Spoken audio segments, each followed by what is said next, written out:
Hello, friends. The 1048th day of the war between Russia and Ukraine continues. Yesterday, Ukrainian troops launched a new offensive in the Kursk region. They tried to break through to the northeast of Sudzha, towards Bolshoi Soldatskoye, which lies on the highway leading to Kursk, as well as to Kurakhove, where the Kursk nuclear power plant is located. The main vector of the offensive was to the north of this highway from Martinovka to the farmstead of Burden, which, according to the map of the Ukrainian telegram channel Deep State, is located 3 kilometers from the front line. Apparently, the main battle unfolded for Burden.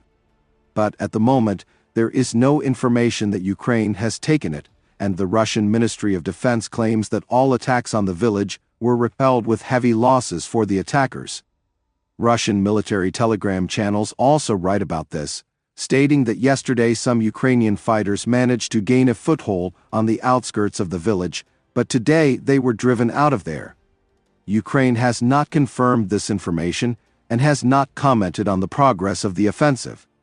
At the same time, the Russian Group North, fighting in the Kursk region, announced that it had carried out its offensive and captured the village of Leonidovo on the northwestern flank of the Ukrainian bridgehead.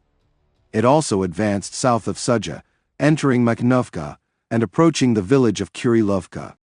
Ukrainian sources did not confirm Russia's advances. At the same time, telegram channels close to the Ukrainian armed forces are also writing about Russian counterattacks, also stating that they affected Malaya Lochnia in the north of the bridgehead. Russian telegram channels today announced an advance in Malaya Lochnia. Ukraine has not yet confirmed this either. Returning to the Ukrainian attack in the Kursk region, judging by the available information, it has not yet resulted in any tangible successes. However, some Russian telegram channels suggest that this was a diversionary attack and the main one will follow somewhere else. However, this is effective if the diversionary strike ties down significant enemy forces in a secondary area. This requires capturing a certain control point, where the enemy will be forced to throw forces to recapture it or stop a further offensive. There are no signs yet that the attack by the Ukrainian armed forces has had exactly this effect, and it is still unclear how many forces the Russians were able to distract. This gave rise to the second version of events, reconnaissance in force. It is hypothesized that Ukraine went on the attack with relatively small forces, being ready to introduce the main group into battle if successful.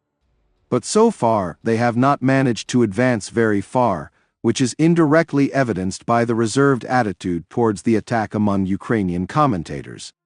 And People's Deputy Bezagla even criticized this attack for wasting military reserves that would have been useful for protecting territories in the east of Ukraine, where the front is steadily sagging and threatening to collapse. The Ukrainian authorities first confirm that Ukraine launched a new attack in the Kursk region. Even the head of the presidential office, Yermak, wrote an optimistic post. But by the end of yesterday, any official comments had died down. However, for now, the military disposition of the new offensive of the armed forces of Ukraine is largely shrouded in fog. In the information noise around the events in the Kursk region, less attention was focused on Kurakhove.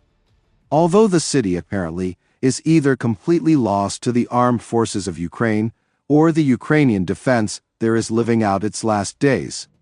Yesterday, Russian telegram channels announced that their troops planted a flag on the western outskirts of Kurakhove. They published geo-referenced footage. Today, the Russian Ministry of Defense announced that Kurakhove was captured. Ukraine has not officially confirmed this. The Kordotsia Group stated that the enemy is conducting assault operations in the urban development of Kurakhove, and activities are continuing to identify and destroy enemy assault groups trying to infiltrate our battle formations. The Deep State map shows that Kurakhove is almost entirely under Russian control, and only small areas are in the gray zone. But a Ukrainian fighter with the call sign Muchnoy writes that the Russians pushed through the western outskirts of Kurakhove and cleared out the dakshas south of the city. That is, according to the soldiers' version, the city has been taken by Russia. But even if this is not true, in any case, Kurakhove is practically lost even according to current Ukrainian maps, and it may fall completely in the near future. Kurakhove is essentially the last city that the Ukrainian armed forces held in the southwest of the Donetsk region. Now there is only one large fortified area left there, based on urban development, Velika Novosilka. Like Velika Novosilka, Kurakhove is geographically a gateway to the neighboring Zaporizhia region. From there, a direct route leads to Zaporizhia, and there are no other large settlements along it until the border of the Donetsk region. This does not mean that the path to Zaporizhia is open. The Ukrainian armed forces have most likely built other defensive lines to the west, but they will rely on small villages and terrain, which will be easier for the Russians to capture or bypass than a large city with a large industrial zone, which will delay the enemy's advance for months.